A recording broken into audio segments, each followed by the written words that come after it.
কালের গহ্বর থেকে উঠে আসা এক অসামান্য আত্মত্যাগের উপাখ্যান, কোরবানির এই পবিত্র উত্তরাধিকার। এটি শুধু কোনো বাৎসরিক উৎসব নয়, জানেন তো, এটি মানব ইতিহাসের সবচেয়ে শ্বাসরুদ্ধকর এবং বিশ্বাসের এক অবিস্মরণীয় যাত্রা। স্রষ্টার প্রতি নিখাত প্রেমের এক মহাকাব্যিক নিদর্শন, যা হাজার হাজার বছর ধরে বিশ্বজুড়ে কোটি কোটি মানুষের আত্মাকে গভীরভাবে নাড়া দিয়ে আসছে। একটু ভেবে দেখুন তো, প্রকৃত আত্মসমর্পণ তখনই প্রমাণিত হয় যখন পরীক্ষা মোটেও সহজ হয় না, বরং যখন আত্মত্যাগের জন্য নিজের সর্বস্ব বিলিয়ে দিতে হয়। কথাটার ওজন কতটা ভারী, তাই না? যখন পৃথিবীর সমস্ত যুক্তি, মায়া আর আবেগ একদিকে থাকে, আর অন্যদিকে থাকে পরম করুণাময়ের অমোঘ নির্দেশ, ঠিক সেই কঠিনতম সন্ধিক্ষণেই জন্ম নেয় প্রকৃত ইতিহাস।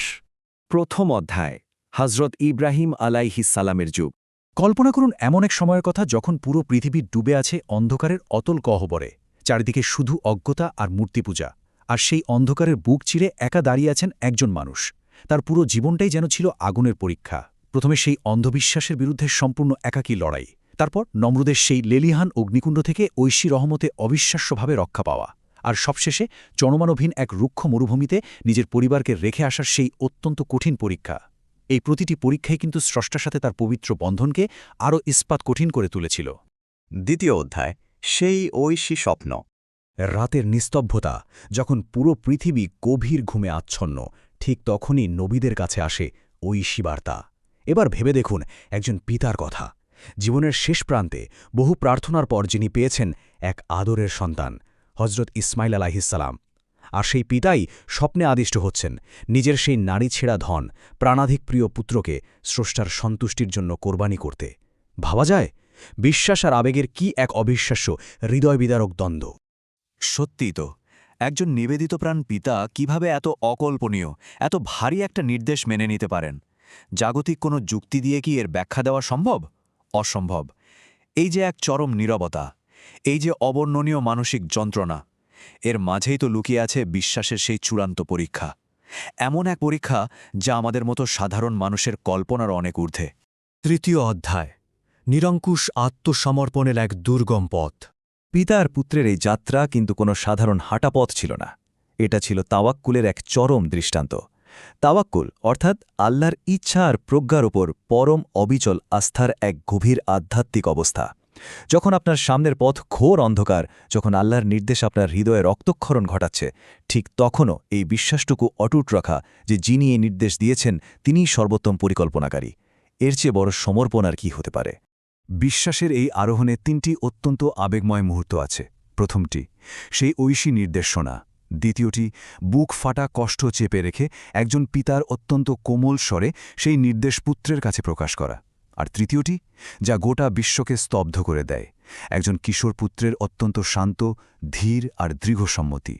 হজরত ইসমাইল আলাইহিসসালামের সেই অবিশ্বাস্য ধৈর্য আর আনুগত্যের কথা ভাবলে আজও গায়ে কাটা দেয়। তিনি নির্দ্বিধায় বলেছিলেন, হে আমার পিতা, আপনাকে যা আদেশ করা হয়েছে আপনি তাই করুন।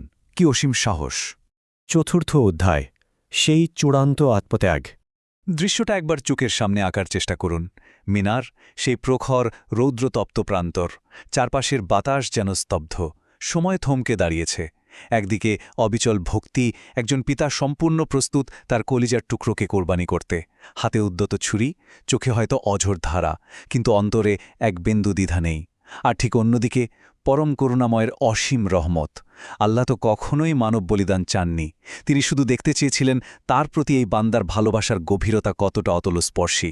আর ঠিক সেখানেই অসীম রহমতের কাছে পরাস্ত হল শানিত ছড়ি, যখন হজরত ইব্রাহিম আলাইহিসসালাম তার মনের ভেতরের পরীক্ষায় শতভাগ উত্তীর্ণ, যখন তার পুরো সত্তা স্রষ্টার কাছে লুটিয়ে পড়েছে, ঠিক সেই মহেন্দ্রক্ষণে আকাশ থেকে নেমে আসে ঐশী হস্তক্ষেপ। ইসমাইলের বদলে সেখানে আসে একটি দুম্বা।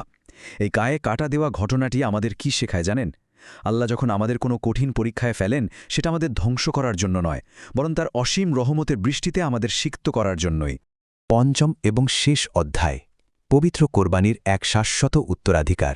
সেই প্রাচীন আরবের তপ্ত বালুকণা থেকে শুরু করে আজকের এই আধুনিক বিশ্ব, হাজার হাজার বছর পেরিয়ে গেলেও এই ঘটনার আধ্যাত্মিক তেজ কিন্তু এতটুকু কমেনি। এটা শুধু বইয়ের পাতায় লেখা কোনো অতীত ইতিহাস নয়, এটা হলো আল্লাহর প্রতি নিরঙ্কুশ আনুগত্যের একেবারে চূড়ান্ত শিখর, জাগতিক সমস্ত মায়াজাল ছিন্ন করে ধৈর্যের এক চিরস্থায়ী বিজয়। আর এই পবিত্র আত্মত্যাগের স্মৃতিকে বুকে ধারণ করেই তো রচিত হয়েছে আমাদের ঈদুল আজহার ঐতিহাসিক ভিত্তি। প্রজন্মের পর প্রজন্ম ধরে বিশ্বজুড়ে কোটি কোটি মানুষের হৃদয় প্রতিধ্বনিত হওয়া এক পরম পবিত্র ঐতিহ্য। পরিশেষে একটা খুব গভীর প্রশ্ন আমাদের নিজেদের বিবেকের কাঠগড়ায় দাঁড় করানো প্রয়োজন। আজ এই আধুনিক জীবনের প্রাচুর্য আর চরম স্বাচ্ছন্দ্যের মাঝে দাঁড়িয়ে ঐশী সত্তার প্রতি আমাদের সম্পূর্ণ বিশ্বাস প্রমাণ করার জন্য আমরা আসলে কি ত্যাগ করতে প্রস্তুত? আমাদের ভেতরের অন্ধ অহংকার, সীমাহীন লোভ, নাকি পার্থিব মোহ? সেই হাজার বছর আগের প্রাচীন কোরবানির উত্তরাধিকার আজ আমাদের আত্মাকেই যেন সজোরে নাড়া দেয়, প্রশ্নবিদ্ধ করে আমাদের, আর ডাক দিয়ে যায় আরও গভীর, আরও অর্থবহ এবং সম্পূর্ণ সমর্পিত এক বিশ্বাসের পথে।